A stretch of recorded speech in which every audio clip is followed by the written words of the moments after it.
ceknya. Kita harus ambil darah kemudian kita taruh ke lab.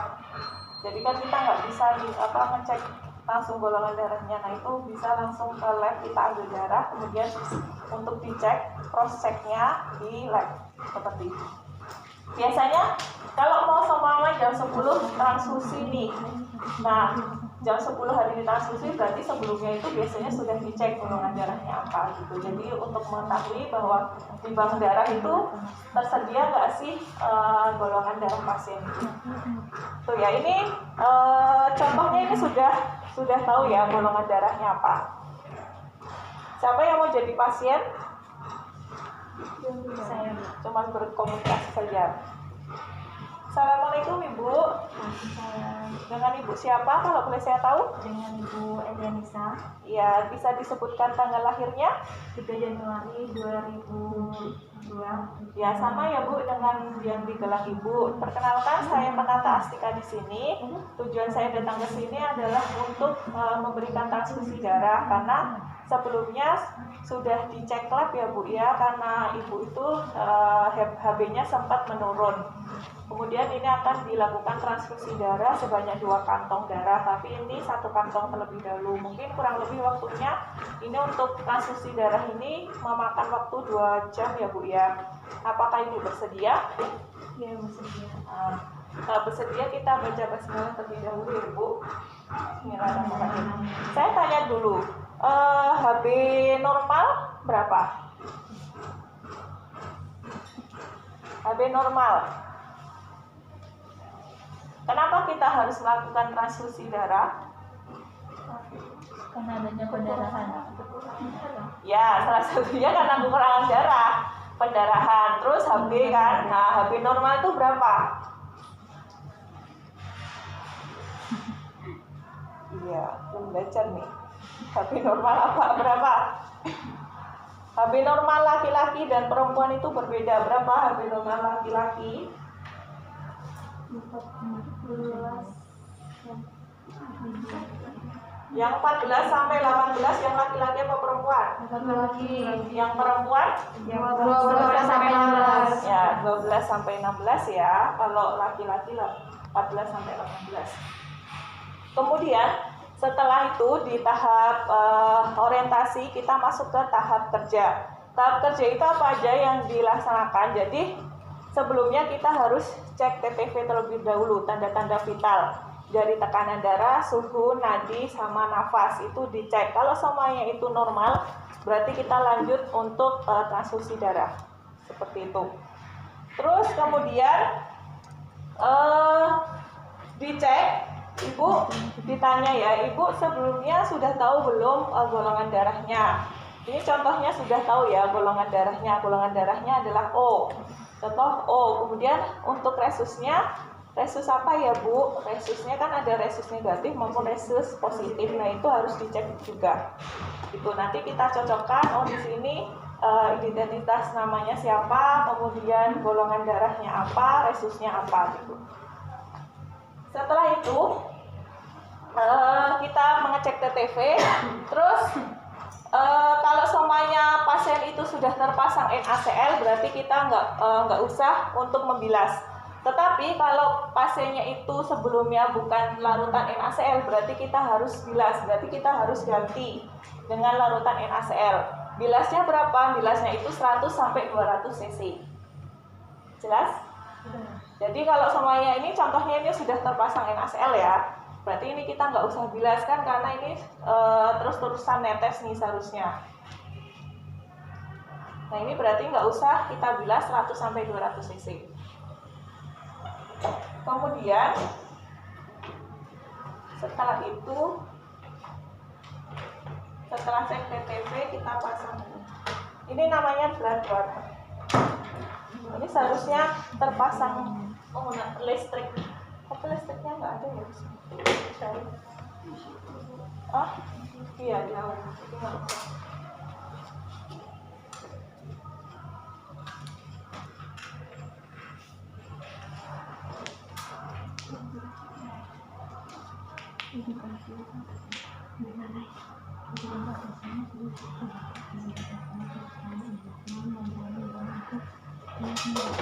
Terus setelah ini sudah dibilas atau sudah terpasang NaCl, berarti kita memasang kantong darahnya, dicek lagi golongan darahnya apa. Jadi mengidentifikasi pasien dan golongan darah itu secara berulang-ulang, takutnya salah.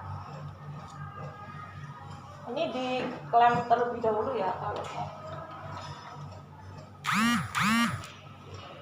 salah Bu.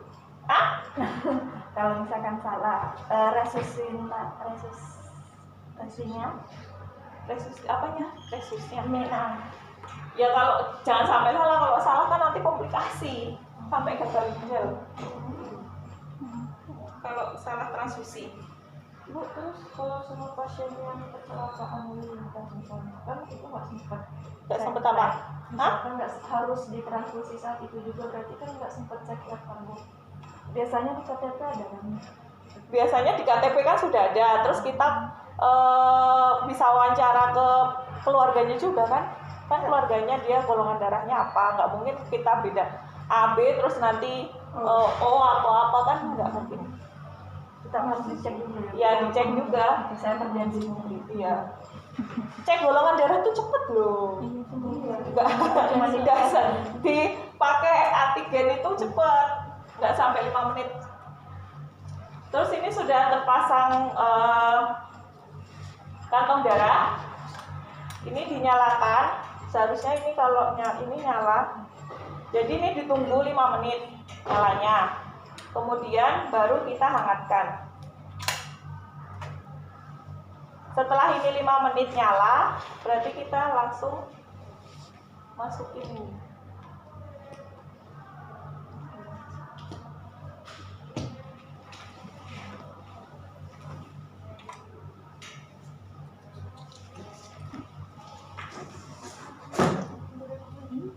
Ini ya, cara masukinnya. Ini kan sudah ada salurannya. Tinggal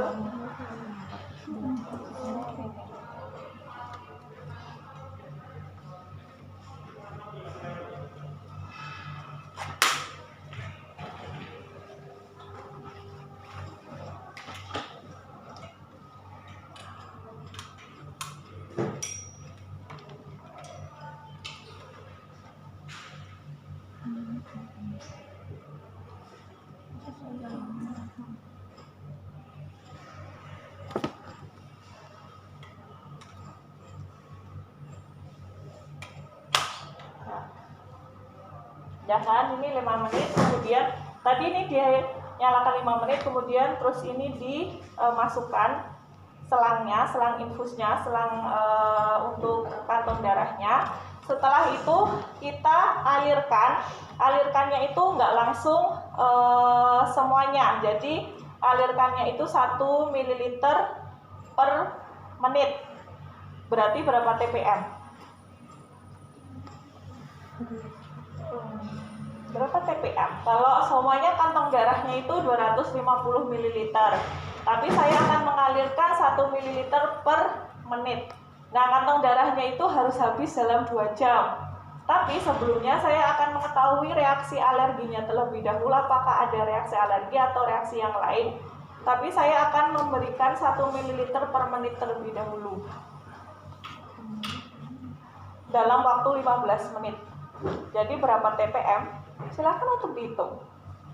Kemarin kelompok yang lainnya itu sulit juga untuk menghitung tetesan infus. Kan kemarin tetesan infus sudah diajarkan pada saat kalian infus dengan Bu Raisa.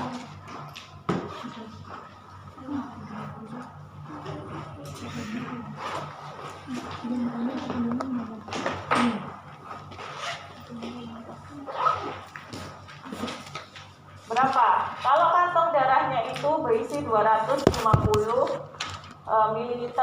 Nah, saya itu tuh harus habis dalam waktu 2 jam. Tapi saya akan memberikan 1 ml per menitnya. Jadi berapa TPM? Per menitnya berapa TPM? Berapa tetes? Dicari dulu rumus menghitung tetesan infus itu berapa. Apa gimana? Tadi faktor itu faktor tetes. Faktor tetes itu biasanya sudah ada di situ.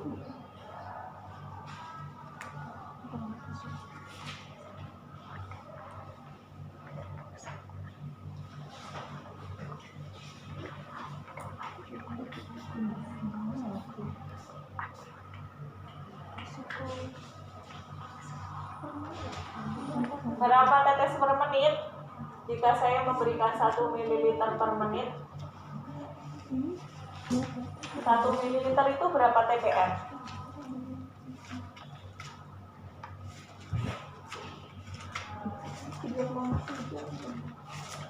Berapa? 3,3 beneran? Berarti ada dalam 1 menit ada 3 tetes. Sedikit banget.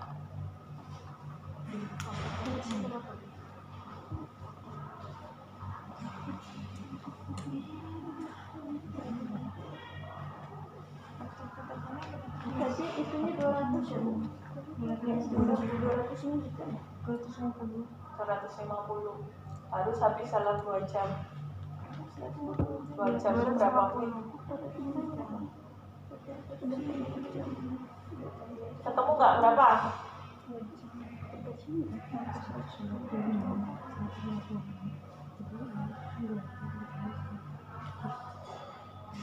Empat satu.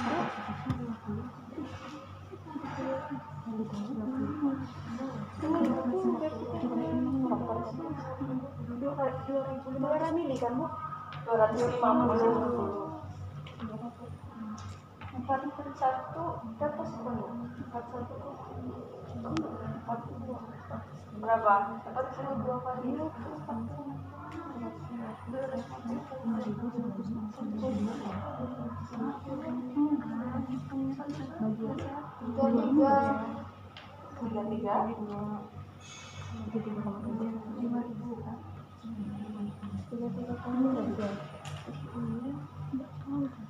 Sama pemberian Faktornya kamu isi berapa? Faktor tetesannya? 20. Iya, faktor tetesannya 20. Terus? Itunya 250. Terus? 60 dibagi 60 kali 2. Berapa? 41,6. 41,6. Berarti dalam 1 menit itu harus ada 41. Berarti berapa detik sekali? 1,4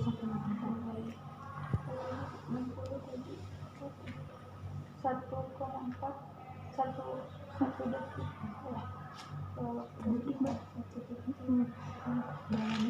2 detik sekali ya. Kita anggap dalam 2 detik sekali itu harus ada 1 tetesan. Kemudian setelah 1 ml itu dialirkan, kita cek itu 1 ml itu harus dalam rentang 15 menit. Setelah itu kita cek 15 menit itu, dalam rentang 15 menit itu dicek apakah pasiennya itu merasakan alergi atau tidak, ditanyakan. Ibu, apakah ibu merasakan gatal-gatal? Gatal-gatal enggak? Tidak, Mbak. Kemudian merasa sesak? Tidak. Terus rasa badannya seperti terbakar, Ibu? Tidak. Ya, baik. Ini saya cek TTV terlebih dahulu. Jadi setelah kita konfirmasi, kita cek TTV. Jadi tanda-tanda vital itu harus sebelum, terus kemudian pada saat 15 menit pertama. Kemudian setelah ini udah 15 menit dan kita cek TTV-nya itu sudah normal semuanya, kita tambahkan alirannya menjadi 4 ml per menit. Berapa tetes per menit? Berapa ATPM-nya? 45.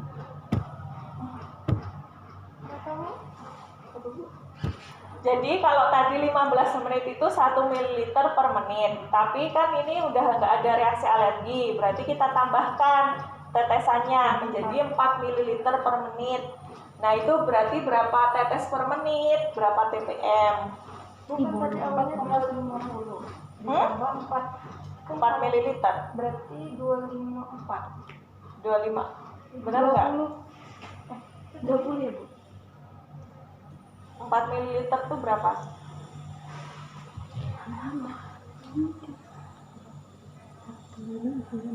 Jadi 42,3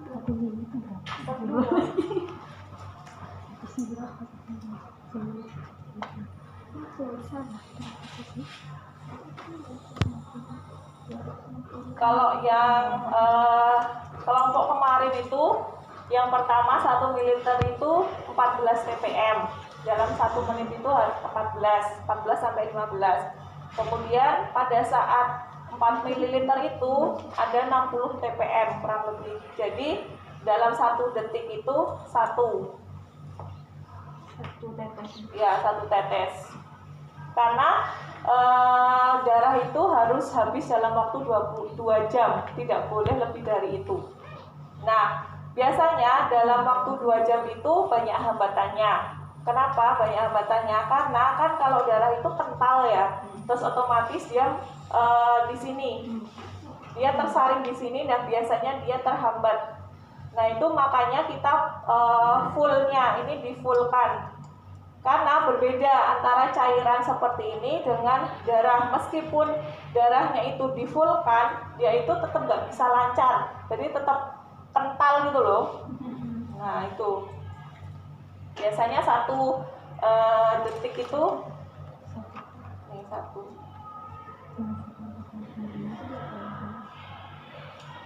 Biasanya juga ini kan banyak gumpalan-gumpalan ini yang menyebabkan dia nggak lancar, dan itu biasanya juga pasien merasakan sakit karena terlalu gumpal gitu. Setelah pada saat ini 2 jam kan tetesannya ditambah tadi 4 ml per menit. Nah, selama 2 jam itu kita harus memeriksa TPV-nya, tanda-tanda vitalnya per 30 menit sekali. Jadi kita itu nanti kalau semuanya di sana di klinik itu kita pada saat akan memberikan transfusi darah itu kita akan diberikan form. Formnya itu ada TTV-nya. Jadi dari tanda-tanda vital, dari tekanan darah, suhu nadi dan RR. Nah, itu per 30 menit sekali. Jadi sebelum di awal tadi, kemudian setelah itu 15 menit tadi, terus dalam 2 jam itu kita akan memeriksa 30 menit sekali. Itu. Kalau semuanya pasien itu pada saat 2 jam itu, pada saat 4 ml per menit itu pasien sudah merasakan gatal-gatal, kemudian dia merasa sesak, kita langsung copot. Oh, nggak apa-apa ya Bu, walaupun Nggak apa-apa. Jadi nggak harus darahnya itu habis. Karena yang diutamakan itu kan reaksinya pasien ya. Kalau dia merasa sesak, kemudian dia merasa panas, berarti kan ada yang salah meskipun pasiennya itu sudah benar.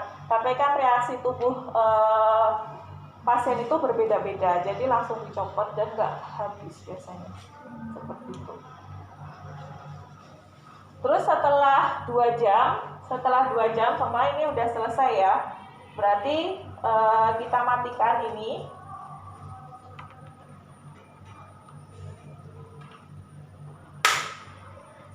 Terus kita ganti dengan RL lagi.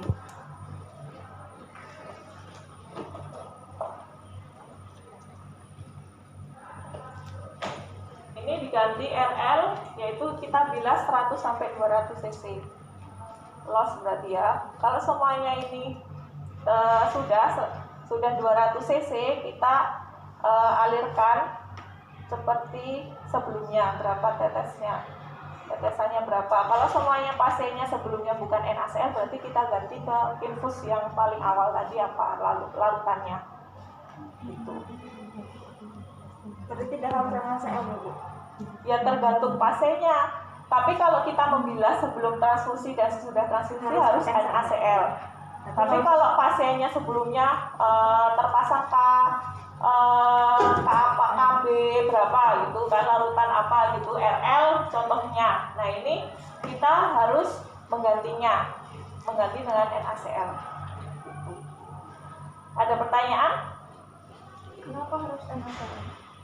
Kenapa harus NaCl? Kan NaCl itu sifatnya Kenapa NaCl? NaCl sifatnya apa? Macam-macam cairan.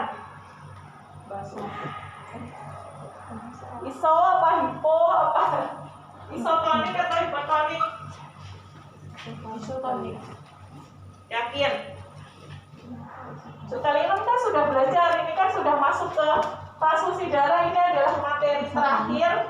Materi yang enggak ada CVP, terus ini 2 materi terakhir. Kalian kan sudah melewati balance cairan, koreksi elektrolit, jenis-jenis cairan. Kenapa kita harus memakai NaCl? NaCl karena bersifat mudah hancur. mudah Larut dalam air. Ah? Mudah larut. Fungsinya tuh untuk apa sih NaCl tuh?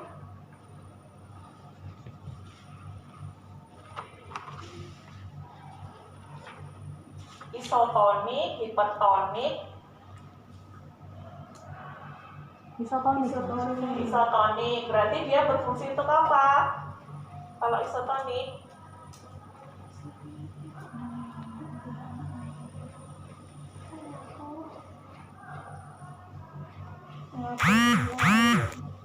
mengatur jumlah air dalam tubuh. fungsinya kalau di dalam darah itu apa sih NaCl tuh? Dia buat apa? Menggantikan cairan elektrolit. Nah, Menggantikan cairan elektrolit. gimana? Menjaga keseimbangan cairan. Ya, menjaga keseimbangan elektrolit. Kan kita kalau pada saat pasien itu dia akan menerima transfusi darah, berarti kan komponen darah pada pasien itu kan kurang. Ya kan, komponen darah itu apa? Yaitu Hb, trombosit. Tergantung nanti kalau semuanya dia kekurangan darah sampai shock kan berarti otomatis kita akan memberikan darah. Nah sebelumnya ini penetralisernya adalah NaCl terlebih dahulu. Gitu. Kalau sebelumnya dia menggunakan yang lebih pekat, contohnya cairannya, kan otomatis di pembuluh darahnya juga pekat nih. Nah kita sebelum dialirkan darah berarti kita harus memberikan NaCl. Ada pertanyaan? Setelah itu terus terminasi, jadi penutupan. Ini kalau jadi selama 2 jam itu kalian itu harus tetap memonitor ke pasiennya, jadi nggak boleh ditinggal. Ya boleh ditinggal, kita ke pasiennya itu 30 menit sekali. Pada saat 15 menit di awal tadi kita tetap stay di situ untuk mengetahui reaksinya seperti apa. Setelah 15 menit tidak ada reaksi, kita tambahkan tetesannya. Setelah itu kita tinggal dan setiap 15 menit atau 30 menit sekali kita cek TTP-nya untuk mengetahui. Jadi nanti untuk dibantu keluarganya kalau semuanya pasien itu merasakan sesak, kemudian gatal, itu langsung lapor dan langsung kita copot biasanya. Dan konsultasikan ke dokter perlu dilanjutkan atau tidak. Ibu, gatalnya itu di bagian diletakkan jarum atau seluruh tubuh? Apanya? Misalkan reaksi gatal dari Ya macam-macam tergantung. Kalau biasanya kalau kita transfusi kan pembuluh darah ada di seluruh tubuh, otomatis kan sistemik kan. Nah, itu berarti di seluruh tubuh. Rasa panas sama gatal biasanya. Gitu. Ada pertanyaan? Mungkin kalau untuk transfusi ini, kalau kalian besok praktik dan nemuin untuk pasien transfusi ini, kalian tidak dilepas sendiri karena ini kan sangat beresiko. Kalau kalian sendiri itu kan sangat beresiko, kecuali kalau kalian sudah berpengalaman bekerja di rumah sakit, ya itu tidak apa-apa. Tapi karena menjadi mahasiswa itu harus aktif juga, tapi kita perlu dampingan. Dulu juga saya pada saat mentransfusi, maksudnya memberikan transfusi darah ke pasien itu juga atas pendampingan perawat yang di sana, nggak boleh sendiri. Karena ada kejadian ada salah memasukkan darah.